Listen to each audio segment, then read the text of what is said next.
Most white people don't like black people and teach them that they don't fucking leave them alone on an island 10 miles out in the ocean without their cell phone.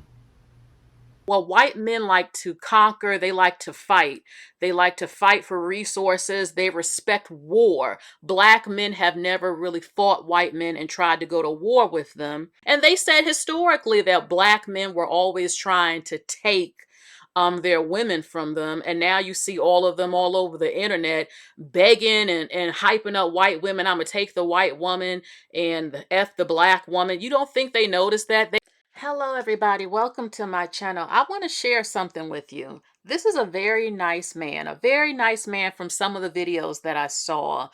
And recently, I shared a video about what happened with Nolan Wells. Nolan Wells is the young black boy, black man, 18 years old, who went on a trip with his friends, and he's the only black one, and he didn't come back with them. They found his body in the water, and a lot of people think that they left him there or they did something to him. They're claiming that he drowned, but there's a private investigation going on right now. And he has a video. I'm going to play a video where the first video, he's wearing glasses and he's saying that most white people don't like black people. That's what he's saying. And someone asked in the comments section, please explain to us, as you can see on the screen, please explain to us why we are not liked. I don't understand why. So I'm going to play those two videos. I want you to see the first video of him saying that most white people don't like black people. He is white. And the second video of him explaining why to this woman. Also, this is a channel that anybody of any race can come on to. I'm not a prejudiced person. I hate racism. I hate people who are prejudiced. It disgusts me. But unfortunately, it's a part of the planet, unfortunately. And so I'm just going to keep it short for right now. And I am going to give my 2 cents at the end of this. I want you to listen to what he has to say. If you want to skip through the first video, you can, but the second video is where he's explaining to her why so many white people, in his words, in his opinion, why our race as Black American people or Black people globally, but I'm focusing on being Black American, of what's going on here in our history in this country, why our race is not liked by, in his words, by a number of white people, the ones who are prejudiced and racist. Most white people don't like black people. Now, that's a statement that really riled up some of my friends on Facebook. I saw it in a comment section about the tragic accident, homicide of Nolan Wells. A black commenter said, most white people don't like black people, and a lot of my white liberal friends seemed very upset. They felt like that white people were being mischaracterized, that stereotypes were being applied to people unfairly because all the people in their social circle like black people, and they voted for Kamala Harris and they voted for Barack Obama. Listen, there's a shit ton of white people in this country that voted for Barack Obama and voted for Kamala Harris and have black friends that still don't like black people. Let me explain to you white people, because I know all the black people in here watching already know this, don't you? So for the white people that have hung on this long, let me give you an explanation. You can't like black people and never spend time in black spaces. You can't like black people and never take time to learn about black culture or adjust how you speak to black people so that you are being polite within the confines of their customs, their culture. You can't like black people and not know a single black person's birthday. You can't like black people and never invite a black person into your family gatherings or to come over for the holidays. You can't like black people and never have been in one of your black friends' houses. You can't like black people and leave your only black friend on an island out in the middle of the ocean to catch a ride with someone else on an island full of white people without his cell phone. You might like to hang around with him. You might think he's funny. You might think that they're entertaining. You might enjoy their company. You might be courteous to them. You might be polite to them. But you don't like them if you're not willing to learn about them, if you're not willing to spend time in places that aren't white spaces with black people. That's a hard truth. But it is a truth. And I know a lot of you that are white liberals, white allies, think that what we're talking about is stopping lynchings and making sure people have a right to vote, or ending gerrymandering, or letting Colin Kaepernick take a knee, or getting justice for Breonna Taylor, or any number of other people who have been wrongfully killed by the police or persecuted, or celebrating Juneteenth. But that is not what we're talking about. We're talking about a toxic virus that is white supremacy that infiltrates every part of our culture. It is so deeply ingrained in American culture that even within the black community, there is colorism and there is white supremacy. Every single person on here that's watching that is black is nodding their head, I guarantee you, when I say that, because they know people in their community that do things that support white supremacy. We have a council person right here in Mobile who used the term black on black crime to talk about an incident between two black people during Mardi Gras. Black on black crime. A black council person in Mobile used that phrase, used the language of white supremacy out loud, and let themselves be quoted in the biggest publication in this state, AL.com. White supremacy, we are infested with it. It is not enough that you don't use the N-word when you sing along to your hip-hop songs and that you repost every time a black person is wrongfully killed by the cops.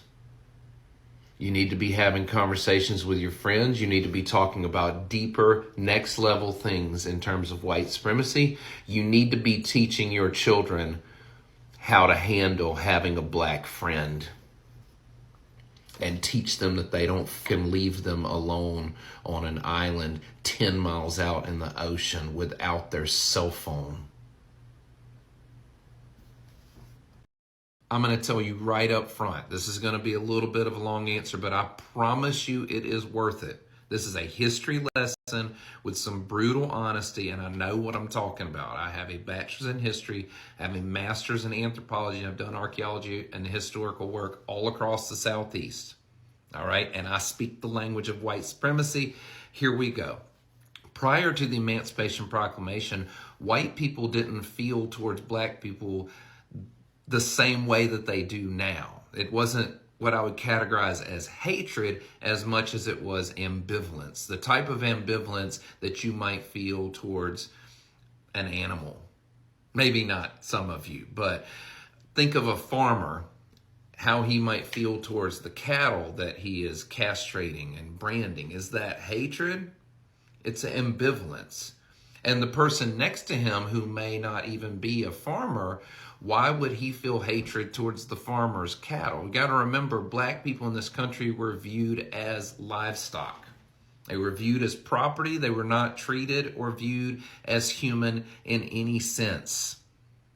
No right to vote, no right to own property, couldn't read and write, branded, bred, skinned, sometimes eaten.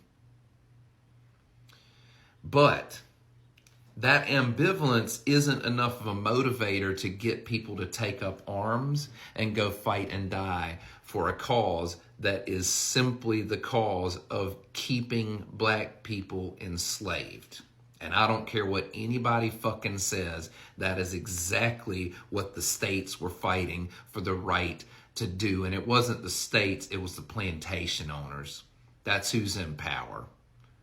The plantation owners were telling the states, the representatives, what to do. And in order to sell this to the public so they could raise an army, they needed to incite fear and hatred in an undereducated and impoverished white community in the South.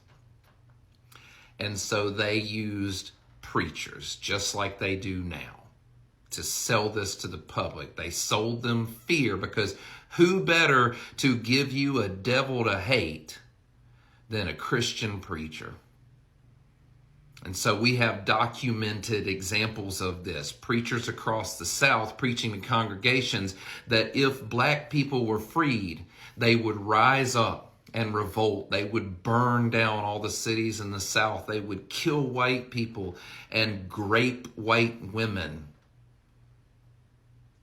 And when given a devil to fear, ignorant, undereducated, poor white people will latch on to it. They will not only go and fight and die for that cause, they will pay you for the information. They will tithe the preacher, then go home, put on their boots, grab their rifle, and go out and die so that a plantation owner can continue to have free labor. That's how stupid my ancestors were. That's how stupid white people's ancestors were that fought in the Confederacy.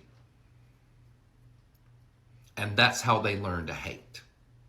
They learned to hate because plantation owners needed an army and politicians helped them with the preachers to sell a narrative of hate, to give them a devil to hate. And it permeates so much today that white people still won't go into black spaces, even if the party that's happening looks fun as shit. Let me give you an example of that.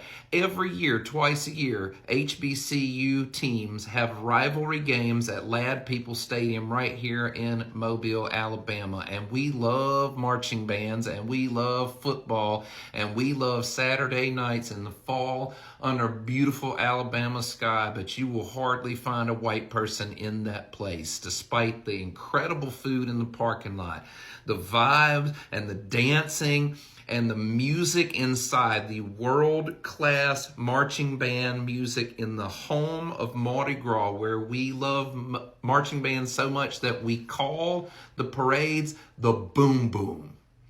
We named Mardi Gras after the bass drum in the marching band, and white people will not go to that event. Do you know why? Because they are fearful. That's where the devils are, in that stadium. That shit has permeated our subconscious so much that even when we're driving in a car 50 miles an hour down the road, if we see a black person on the street, somebody will lock the goddamn doors. Not anymore. The new cars lock automatically, but you get my point. We were taught to hate you and to fear you, and some of us, most of us, are too fucking stupid to see that not only is that wrong, but it doesn't serve our well-being either.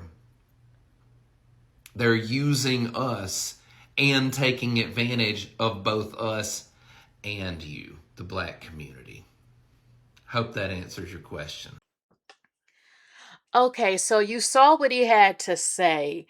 And, I can't speak for him. I can't speak for him. I've known white people who are good people, who are not prejudiced and racist, or at least I didn't see that, and were kind to me. I've met a lot of people of color, I always say, who have been more racist and prejudiced towards me than actually white people in America. That's my experience, but I've seen it.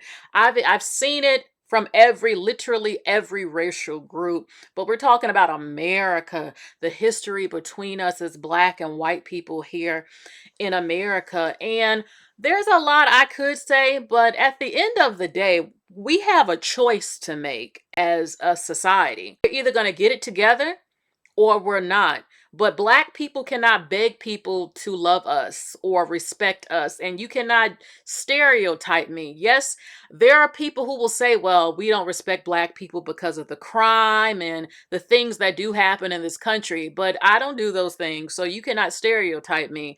There are crazy white people on the news every day, too. I don't stereotype all white people. So people have a choice to make. But I have to keep it real with you. I keep saying racism is like a bacteria on the planet. You're never going to solve it. I'm sorry. This is a global issue. This is a global issue. And being anti Black is in every society. In every society. And this is just the truth. Not everyone is racist, but what are you going to do? You have hamburgers, you have cheeseburgers, you have bacon burgers, you have all different types of people. Some people are not racist and don't have an issue with you. And then there are other people who do. It doesn't matter how nice you are. It doesn't matter if you're upstanding, if you're a good person. A lot of people out there still don't want to play with you. They don't want to be friends with you. They will do things to sabotage you simply because you are different from them. And I'm like, should we call it racism or is it simply being evil? I consider it to be evil. I don't have to use the word racism because so many people on this planet claim to be some sort of religious type of person, full of crap, full of crap, evil evil. When you like what happened with Nolan, I don't know what happened, but he didn't come back with them. Okay? People, we throw around the word racism. Yes, racism exists, but we also don't want to say evilness. You have to be real evil to want to take the life of somebody because their skin complexion or their heritage is different from you. You have to be a real evil person to set up or take the life of somebody or have such a hatred for them just because their skin tone is different or where they come from. Thankfully, I didn't grow up that way. I hate when people say, oh, everybody's racist. You can kiss my butt. I have never been racist in my life. I grew up in a diverse area. I wasn't raised to be racist. And I do have people in my family who I consider to be prejudiced people. And yeah, you know what I'm saying? And some Black people won't admit that. I will. And I don't get down with that. Okay, I'm not saying it's a lot, but I've seen it before with someone, and I don't agree with it at all. I judge people literally on who they are. I don't give a damn that you're white or Asian or a different Black person from another. I don't care. That doesn't bother me. Who gives a damn? We're all just human people. Hi, what is your name? What's up? What's up? How are you doing?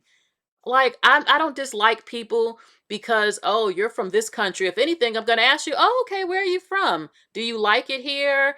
If they're foreign, tell me something about your culture. I might like it, I might not like it. There are different things around the world. I don't have time. To me, being prejudiced and racist is childish. You're like a child. Grow up.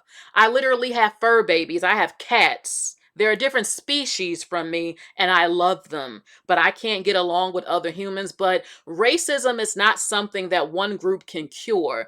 In America, we as Black people are only 13% of the population. We are outnumbered. We're not the majority. This problem is not going to end until white people also help end it. It has to be, and we're not the ones lynching white people. We're not doing that to them. Okay, there's a lot of stuff we don't do. It has to, this has, and it's not like it's spray painted on somebody's head. White people don't even always know if someone's racist sometimes. It's not something you can always tell. Sometimes you can, but it only will change when the good people of power check those who are racist, and there has to be consequences. You have to dissociate from them. You have to do what's right. Like the movie Do the Right Thing. You have to do the right thing, everybody. But we as Black people are not in the position of power that we affect white people's lives that much, as far as being able to have a home appraised at the right price, or being able to have a certain home, or move into a certain neighborhood, or get a certain job. The power dynamics are completely different. So it has, and that's just the truth. So It takes good white people to check bad white people and be everybody caring about what's right. Let's do what's right, everybody. And I think that racist, prejudiced people of all groups need to go to a different part of the country. And those of us who want to love and like each other should all live together. But that's not the reality. That's not this country. That's not this world. Good people who claim they have God in them have to stand up for what's right. What happened to Nolan, there shouldn't be arguments about it. Everybody should say, look, we need to know, everybody, we need to know what the hell happened. We have to find out the truth. And he has to have justice if he was done dirty, if he was drowned or left to perish, something. Do what's right, because I don't take a lot of people serious at all. You know, I see a lot of evilness. Call it racism. I see a lot of evilness going on. Okay. As far as this woman on the screen saying, please explain to us why we're not liked. I don't like that statement a lot because um he spoke for himself as a white person. um it's true that people who are racist, what he said was true, but they're not going to like you anyway, no matter what. But you also have some people who they don't respect black men. They don't respect what they see a lot of black men do in society, how they treat black women and children, not taking care of their women. I really think that more than anything, honestly, I think that there are some white men who don't respect black men, and they don't respect black women because black women produce black men. We give birth to black men. But I think it's because, well, white men like to conquer, they like to fight. They like to fight for resources. They respect war. Black men have never really fought white men and tried to go to war with them. So they don't respect them. That's why they call them boy. They don't see them as men, because there's no way I believe that white people would ever be enslaved for the amount of time that we were. They would have fought earlier. And I'm not saying that to be mean because I'm black myself, but I think that's a part of the lack of respect and why they loathe black men, because white men as a collective, historically, they respect war and battle. That's what they do. They conquer other people who are not, they just not as strong. They can get you strategically, mentally. If you're already messed up in the head and weak as a group, it's not that hard to colonize if your group is already jacked up and maneuver black men. What has happened in this country, and now they see all these black men hyping up white women over black women continuously. And they said historically that black men were always trying to take their women from them. And now you see all of them all over the internet begging and hyping up white women. I'm gonna take the white woman and F the black woman. You don't think they notice that? They don't respect black men. They loathe you. They don't see you as men. They see you as treacherous towards your own race of women and children, the welfare, not marrying, the STD, HIV, all this. They look at all of that. And it doesn't mean they don't have that issue, because white people are 70% of the population. They have these problems, but they don't respect black men. And they don't, and then it's black women with the booty shaking, the twerking, and the single motherhood, the babies committing the crime. All of these things, even though we're not all like that, there is a significant amount who are. That falls into why, and they think you will destroy their neighborhood anywhere you go. They don't want you coming around because you'll lower the value of places or bring these problems, even though plenty of white people do have problems too.